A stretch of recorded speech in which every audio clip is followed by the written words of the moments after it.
At about 5 o'clock on an afternoon last October, I was at the White House in Washington, D.C.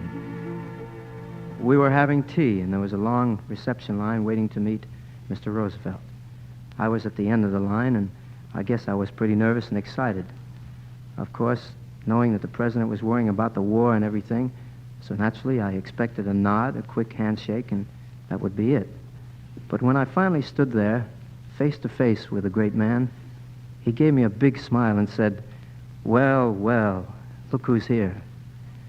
Then he asked me to sit down.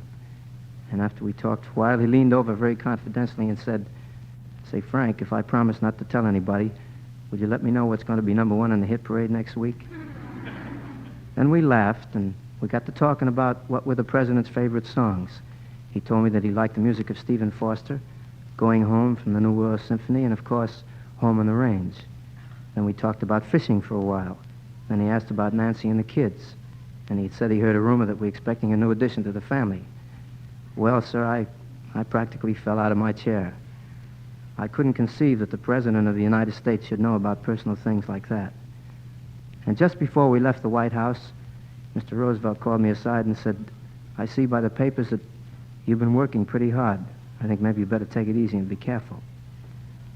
When I walked down the steps of the White House, I rather felt as if I were in a dream, as if it really never happened. But you see, Mr. Roosevelt was interested in everybody, with all the problems of the war and the peace. He took the trouble to worry about whether a crooner from New Jersey was working too hard. I was with him for a very short time, but he seemed like a father to me. As a matter of fact, I guess he was like a father to almost everybody in the whole world. So, dear God, please take good care of him for us, because we know that he took good care of us for you.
that's about it for this Wednesday, ladies and gentlemen. Next week, Bill Goodwin, Axel Stordal, the Ken Lane Singers, and I will all be back, and our special guest will be the clever Danny Kaye.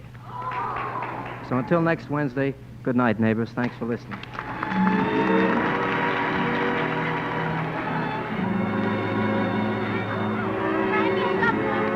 Francis Langford appeared with the courtesy of the Bob Hope Pepsodent Show. The Frank Sinatra program is brought to you each week by Max Factor Hollywood, creator of Color Harmony Makeup and Pancake Makeup.